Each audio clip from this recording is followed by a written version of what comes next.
కావాలి, భయము కావాలి, భక్తి కావాలి. ఈ రెండు కావలసినప్పుడు వారు నిలపాలి, చెప్పాలి.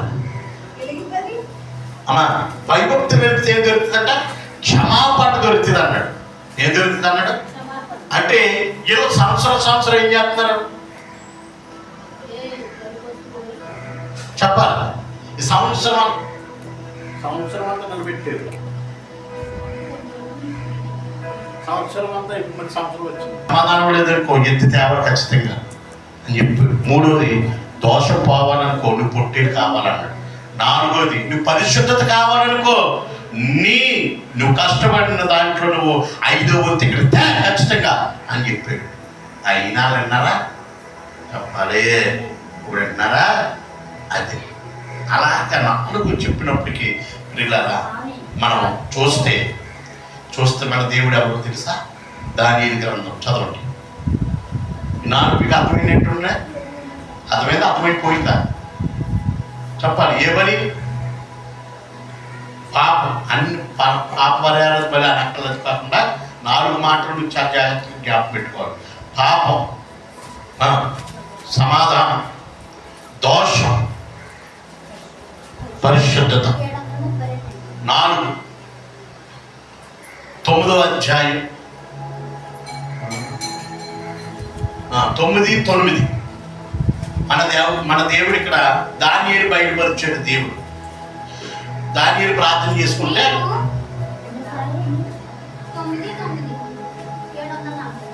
చదవండి. మేము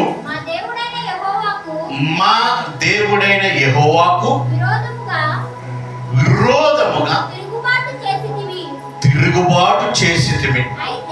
అయితే ఆయన ఎలాంటిది?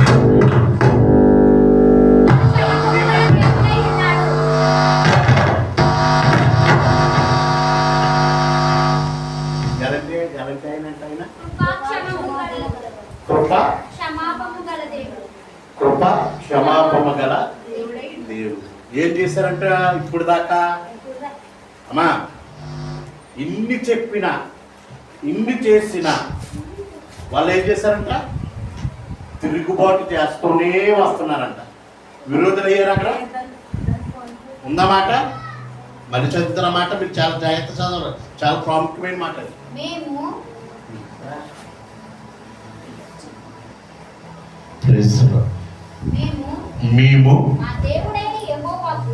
మా దేవుడైన యెహోవాకు విరోధముగా అది ఏం చేశారంట?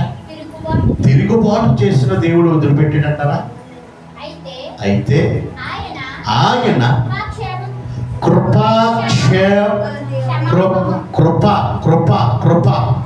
క్షమాపణ దొరికిందంట. అది ఏం దొరికిందంట? కృప అంటే అర్హత లేని మనల్ని అర్హతగా మార్చుకున్నాడు. అర్హత లేదు ఇక్కడ మనకి. కానీ దేవుడు ఏం చేశాడంట? ఇశ్రాయేలు ప్రజలకు కూడా అది చెప్తున్నాడు. మీరు నన్ను విరోధములుగా అన్నాడు. తిరుగుబాటు. అయిన దేవుడు ఏం చేశాడు? చెప్పాలి. ఏం చేశాడు? కృపతోను వారికి క్షమాపణ ఇచ్చాడు. ప్రియులారా ఎలా ఇచ్చాడు అంటే ఇది పాత నిబంధన ఇంతవరకు జరిగింది. మనం కొత్త నిబంధనలోకి వెళదాం. ఎలా దొరికింది అక్కడ మనకు తెలియదు. అపోస్తుల కార్యం 5వ అధ్యాయం 31.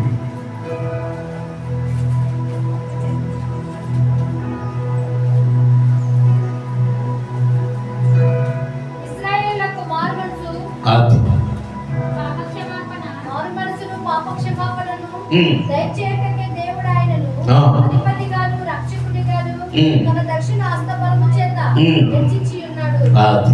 ఎలా వచ్చాడంటే ఇప్పుడు అర్థమైందా అమ్మా?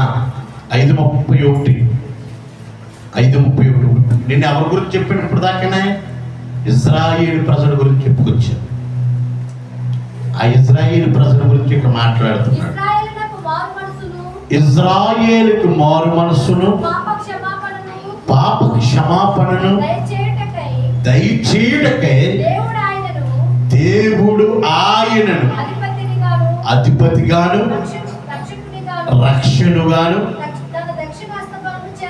తన దక్షిణ హస్తబలము చేత హెచ్చించి ఉన్నాడు. హల్లెలూయా. ఏం కావాలంటే ఇప్పుడు ఇందా చెప్పాడు కదా, పాప క్షమాపణ నిమిత్తము, మారు మనస్సు నిమిత్తము దేవుడే ఆయనను, అనగా దేవుడే ఆయన తన దక్షిణ హస్తం ఇచ్చి హెచ్చించడానికి వచ్చాడంట.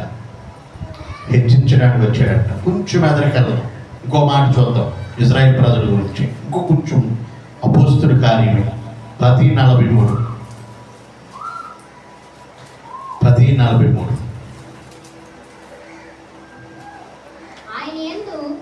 ఆయన యందు విశ్వాసముంచువాడు ఎవడో వాడు ఆయన నామము మూలముగా పాప క్షమాపణ పొందినని ప్రవక్తలందరూ అది ఎవరిచ్చారు? ఇప్పుడు పాత నిబంధన అంతానే ఇచ్చారే లేదా? మోషే లేపాడు, అర్హోను లేపాడు, సమూయేలు లేపాడు, ఏమండి యజ్రాను లేపాడు. వీళ్ళందరూ ఎవరు? సాక్ష్యం ఇచ్చిన వాళ్ళందరినీ కూడా లేపాడు. ఎందు నిమిత్తమట? పాప క్షమాపణ. ప్రియులారా, ఆ పాప క్షమాపణలో ఇముడు ఉన్నాయి ఏంటంటే, మీకు ఉదాహరణ చెప్తున్నా.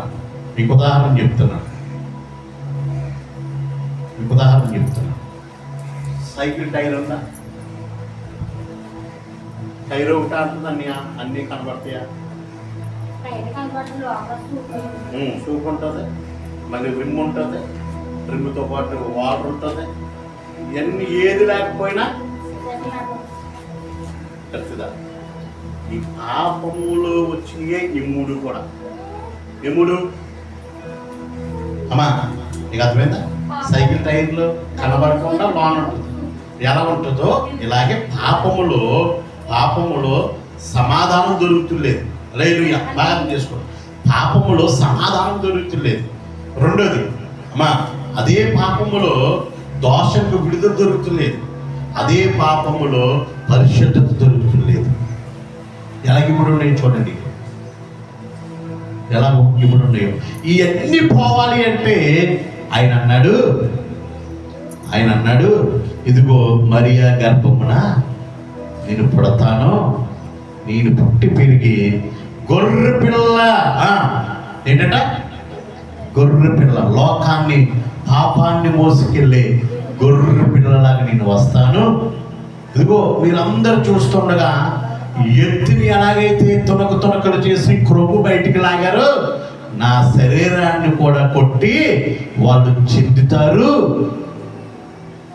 మూడోది అన్నాడు దోషం అనగా ఏం చెప్పాడు? పొట్టేలు. ఆ రక్తం అట్టుకొచ్చి అక్కడ పెడితే పరిశుద్ధత వద్దు అనగా ఉచితము. డబ్బులు కట్టడం ఒకటి వస్తే ఊడెట్లకు వస్తే డబ్బులు కట్టాలా? పాత నిబంధన అంటే చూడండి, ఇప్పుడు పాత నిబంధన దేవుడు ఏం చేశాడంటే కొత్త నిబంధన మారడానికి యేసయ్య 4 అవతారాలు ఎత్తాడు. ఒకడే, అర్థమైందా? గొర్రె పిల్ల.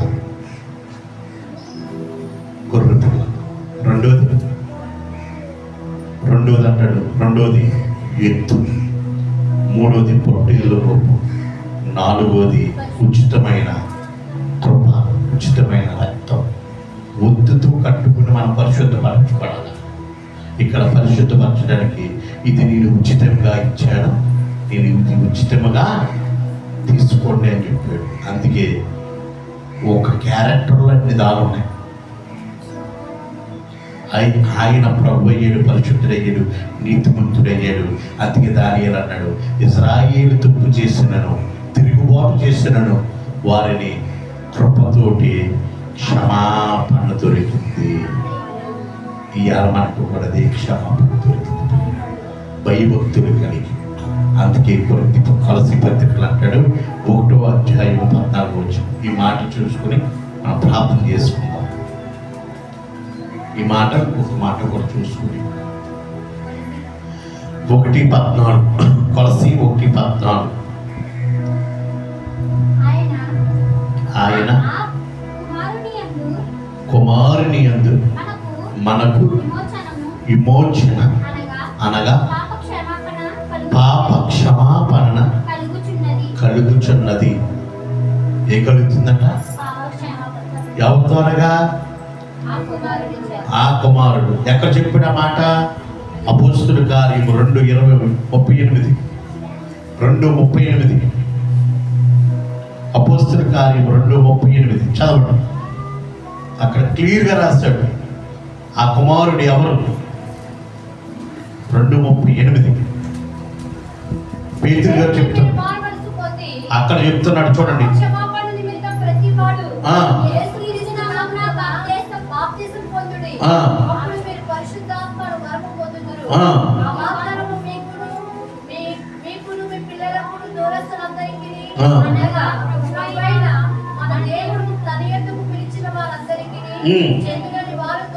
చాలు. హల్లెలూయా. ఎవరికంట? దూరస్తుడికి, సమీపంగా ఉన్న వారికి, దూరస్తుడికి, ఎవరికైనా ఈ మాట వర్తిస్తుంది అంటున్నాడు. అర్థమైందండి?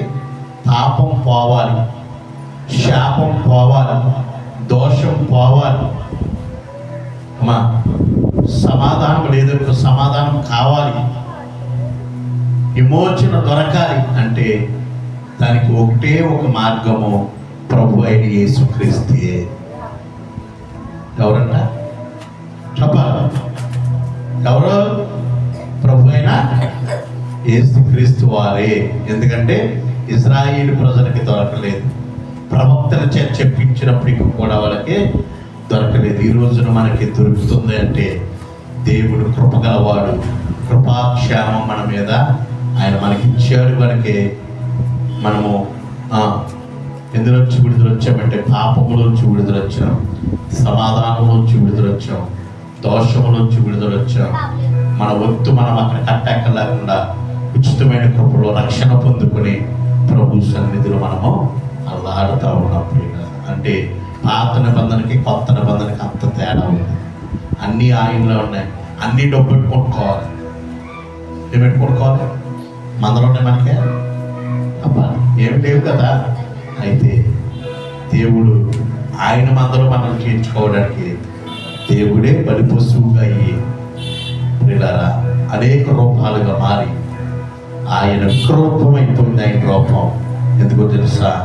నీకు నాకు రక్షణ అవ్వడానికి, పరిశుద్ధతగా మనల్ని మార్చుకోవడానికి, యేసయ్య రాకడలో మనల్ని సిద్ధపాటు చేసుకుని ఆయన రాకడలో ఎత్తబడే గుంపులో ఉండడానికి ఇదే సువార్త.